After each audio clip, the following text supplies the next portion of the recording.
서울 사랑제일교회에서 시작된 집단 감염도 멈추지 않고 확산하고 있습니다. 방역 방해 혐의 등에 대한 경찰 수사도 계속 진행 중인 한편, 교회 측은 종교의 자유를 침해했다며 정세균 국무총리 등을 검찰에 고발했습니다.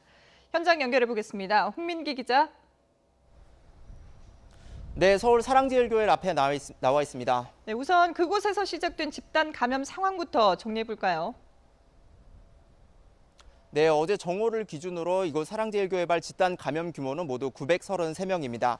하루 만에 18명이 늘어난 건데요. 이들 가운데 교회 교인이거나 교회를 직접 방문한 사람은 모두 567명으로 전체 60% 정도에 달합니다. 다른 30% 정도에 달하는 280여 명은 교회에 직접 가지 않았는데도 감염이 됐습니다. 아직 역학조사가 진행 중인 사람도 80명 가까이 되기 때문에 이른바 교회 밖 감염도 계속 늘어날 가능성이 있습니다. 아직 감염이 2번 이상 다리를 건너 퍼지는 이른바 N차 감염도 23곳으로 늘었는데요. 이렇게 감염된 사람만 130명입니다.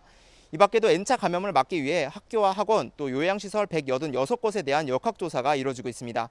감염자 가운데 고령층이 많다는 것도 우려할 만한 대목인데요. 사랑제일교회 관련 확진자 중 60대 이상은 42%에 가깝습니다. 고령자가 많은 만큼 위중증 환자의 수도 늘어나고 있기 때문에 방역당국은 방역수칙 준수를 거듭 당부했습니다. 네, 사랑제일교회가 방역을 방해한 혐의에 대한 수사도 계속 진행 중이죠. 네, 그렇습니다. 경찰은 전담 수사팀을 꾸려서 압수수색을 통해 확보한 교회 자료를 계속 들여다보고 있습니다. 정확한 교인 명단과 또 광복절 집회 참석자 명단을 파악하기 위해 조사를 이어가고 있는데요. 또 교회 컴퓨터와 또 정강훈 담임 목사의 휴대전화에 대한 포렌식 작업도 계속해서 수사를 이어가고 있습니다. 교회 측이 제출한 정보에 누락이나 조작은 없는지 또 전 목사가 교회 관계자에게 정부의 방역을 방해하라고 지시한 적이 있는지 등에 대해 살펴볼 예정입니다. 한편 사랑제일교회 측은 정부로부터 탄압받고 있다는 주장을 이어가고 있는데요.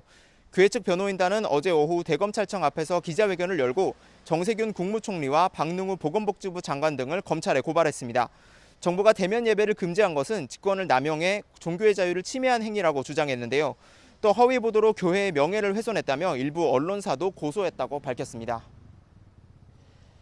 네, 광복절 도심 집회를 포함해서 산발적인 집단 감염도 계속 번지고 있죠. 네, 그렇습니다. 어제 정오를 기준으로 도심 집회 관련 확진자 수는 하루 전보다 29명 늘어난 216명입니다.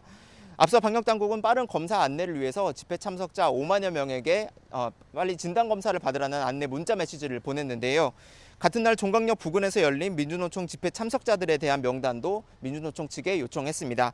광복절 당일 민주노총이 서울 보신각 앞에서 개최한 집회 참가자는 1,900명 정도로 추산되는데요. 민주노총 측은 방역당국에 전체 참석자 명단을 제출할 예정이며 자발적으로 코로나19 검사를 받으라는 지침을 내렸다고 밝혔습니다. 지금까지 민주노총 집회 참가자 가운데 확진 판정을 받은 사람은 금속노조 기아차 화성지회 조합원 1명입니다. 방역당국은 이 확진자가 도심 집회 당일 감염된 것인지 혹은 그 이전에 사업장에서 감염된 것인지 역학조사를 벌이고 있습니다. 지금까지 서울 사랑제일교회 앞에서 YTN 홍민기입니다.